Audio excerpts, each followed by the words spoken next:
Sa panahon ngayon, pwedeng-pwede na nga tayong kumita sa mga social media platforms na ginagamit natin, katulad ng TikTok, Facebook, and ito ngang YouTube.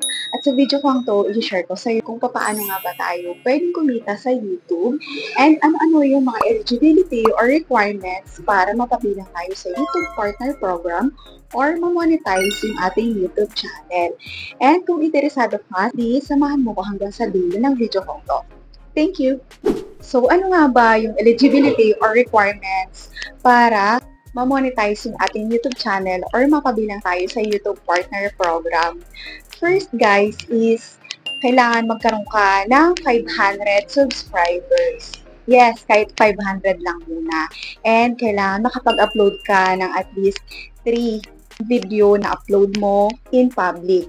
Okay po? And then, kapag long form content creator ka, kailangan ma-reach mo yung 3,000 public watch hours in the last 365 days. Or kung short creator ka or yung kadalasan ina-upload mo is short videos, so ang kailangan mong ma-reach is 3 million views in the last 90 days. So, kahit alin doon sa dalawang yon yung ma-reach mo is pwede na. So, kapag ka na-reach mo na yung 500 subscribers and nakapag-upload ka ng 3 videos or naka-reach mo na yung 3,000 public watch hours or yung 3 million shorts views, so, pwede ka na mag-apply sa YouTube Partner Program. So, kapag ka mag-a-apply ka sa YouTube Partner Program, i-review muna yan ng YouTube kung yung content ba na ginagawa mo is walang mga copyright strike, kung sumusunod sa community guidelines ng YouTube.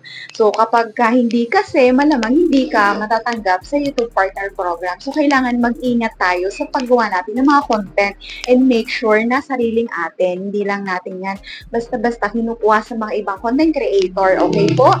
And kapag natanggap ka na dito sa YouTube Partner Program, ang una mo munang pwedeng pagkakitaan is, yung una is membership. So, pwede kang mag-create ng fan club or in yung mga subscribers mo is pwede mag-member sa'yo and magbabayad sila sa'yo ng monthly para ma-access nila yung mga perks or meron ka lang pwedeng gawing video na sila lang yung pwedeng manood. Yun po yung sa memberships. And pangalawa is yung super. So, ma-access mo na yung super thanks, super chats, and super stickers. Ito po is parang form of donation na katulad sa Facebook, yung stars, di ba? Donation siya ng mga viewers sa atin, ng mga content creator. So, pwede ka na rin kumita sa pamamagitan nitong supers. And pangatlo is yung shopping. So, dito pwede kang gumawa ng store, online store dito sa YouTube, and pwede mo siyang i-share sa mga video na ginagawa mo. So, yun po yung kagandahan dito sa YouTube dahil marami tayong options or pwede maging source of income. And bukod pa po doon, ito yung goal ng halos lahat ng content creator is yung ma-reach nila yung 4,000 watch hours and yung 1,000 subscribers. Bakit po ba? Kapag nagkaroon ka kasi ng 1,000 subscribers and ma-reach mo yung 4,000 public watch hours is ma-access mo na yung ad revenue. So, dito po, kalimitan kumukuha ng income yung mga content creator or mga YouTuber. Okay po? So, kapag ikaw naman ay shorts creator, di ba mahirap ma-reach ang watch hours kapag shorts videos lang naman ang ina-upload mo. So, kailangan mo lang ma-reach yung 10 million shorts views. So, dito, maaari mo na rin ma-access yung or magkaroon ng ads yung mga shorts mo. Yes, dahil dito po sa mga shorts creator, meron na din po mga revenue.